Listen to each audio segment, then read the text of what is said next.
এই জন্য দোয়া ইউনুস পড়বেন নাকি?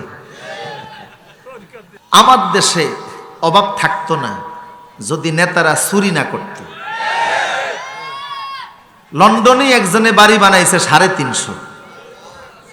এমন কোন নেতা তুলে রাশি দিয়ে খোঁজা পাওয়া যাবে না যার দুই একটা বাড়ি ইউরোপ, আমেরিকা, কানাডায়, সিঙ্গাপুরে নাই।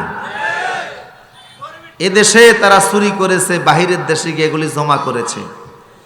যদি সমস্ত টাকাগুলি আনা যায় এদেশে একজন ভিক্ষুকও খুঁজে পাওয়া যাবে না।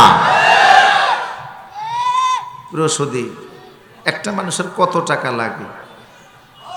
ফিয়নে 400 কোটি। কথা বলেন না? ফিয়ন যদি হয়, যে ব্যক্তি চা খাওয়ায় সেই যদি 400 কোটি হয়, বাকিদের কি অবস্থা আল্লাহ ভালো জানে।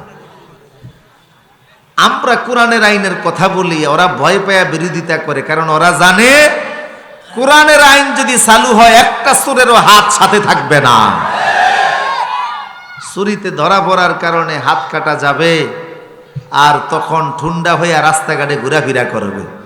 মানুষ দেখলেই বুঝবে এটা জাতীয় চোর। কথা বলেন ঠিক কিনা? তবে ইউনুস সাহেব একটু নাড়াচাড়া দিছে, বাহিরে যেগুলি নিছে একটু আনার চেষ্টা করতেছে। আমরা দোয়া করি ভালো করে তাড়াতাড়ি নিয়ে আসুক। এই জন্য দোয়া ইউনুস পড়বেন নাকি? আচ্ছা, যাই হোক, দোয়া ইউনুস তো কার কাছে পড়ি আমরা? লা ইলাহা ইল্লা আনতা সুবহানাকা ইন্নী কুনতু মিনাজ জালিমিন। আমাদেরও সজাগ থাকতে হবে। এদেশের মানুষের ভাগ্য নিয়ে যেন কেউ আর সিনেমিনি খেলতে না পারে। ঠিক কিনা বলেন? সকল চোরদেরকে শায়েস্তা করতে হবে।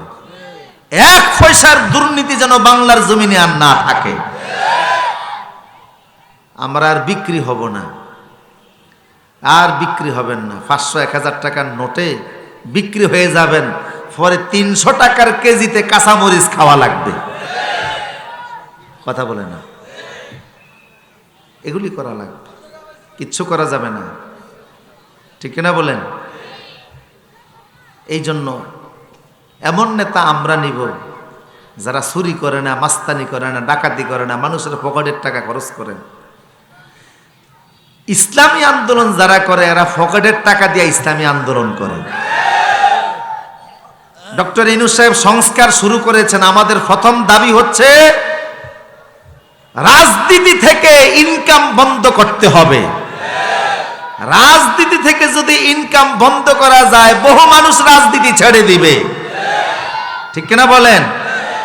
এক শ্রেণীর মানুষ রাজনীতি করেই ইনকাম করার জন্য, যে রাস্তার কাজ পাবে, কালবাড়ের কাজ পাবে, খালবিল হাওরের কাজ পাবে, কাবিখার কাজ পাবে। কথা বলেন না কা?